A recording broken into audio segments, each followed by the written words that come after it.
Well, regardless of how you have fared in your matric results, it is going to be a nerve-wracking time, no doubt. But it also starts a very exciting phase of your life. You get to now choose what you want to be or do for the rest of your life.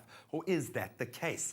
Now, we've got Anel Annadale, an educational psychologist here, to unpack this very confusing and what should be a very inspiring time. But I think for those that have just completed the marathon of your final exams, a very traumatic and a very tiring, exhausting time. How should, first of all, Happy New Year. How should our learners be approaching the results phase? How should they be approaching now getting their results and processing that? I think the thing is to just go in with a positive attitude. What's most important for me is that the National Senior Certificate is a very important tool, but it is just one of many. Yeah. There's so many other things that are important going into a career that if you didn't do as well as you did, it's not worthwhile getting completely stressed out about it. It isn't the end of the world, and I speak from my perspective as well, because I didn't do as well in some subjects that I thought I was going to do really well in, did well in subjects that I didn't think, and my whole kind of plan going out of matric changed so dramatically. There are obviously options available for those that want to go back and improve. How do you recommend someone approaches those first few steps after getting those results, now looking at what they want to do? The idea of deciding on your lifelong career at that age, or even earlier, as is often the case, seems a little bit ridiculous to me. It is, and I think, you know, so many people don't know what they want to do straight after matric, and it's completely normal. So the most important thing for me is to really get to know yourself. What are your strengths? What are you not good at? Try and avoid those, you know, if possible. And your personality, the route you want to follow, the career you're going into, does that actually fit in with your values?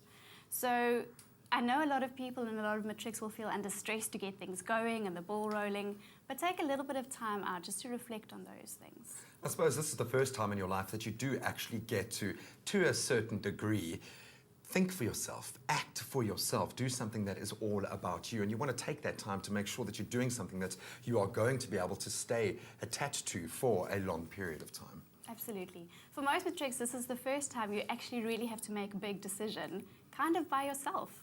You know, you can have the guidance from people around you, but in the end, it's all about you and what you want to do.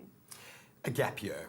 So much has been said. My gap year became 2, became 3. I was lucky enough to have my career kind of almost activate itself. How should we be approaching taking a break from studies? Is there a definitive answer? For me, I think a gap year is a wonderful idea. I know a lot of parents, the hair like raises on the back of their necks when they think about it. But a gap year is not a year where you're going to be sitting at home on the couch. A gap year is a year where you're really going to be working towards something, whether it's either gaining experience into your new career or just using the year to get a little bit of extra money, travel experience that you might not have later in life. So a constructive year where you actually really work towards something. I have to ask lastly, as we sign out, how did you receive your matric results? Were you happy? No, interestingly enough, mine weren't even in the paper. So that was a very stressful thing. And found out later that there was a misprint. So remember that as well. Don't get stressed out immediately if it's not there. All right, well, we are really hoping that you get the results that you want, but if it doesn't go your way, it really is not the end of the world. Now, we are learning new things every day. Our education certainly doesn't stop when we leave school.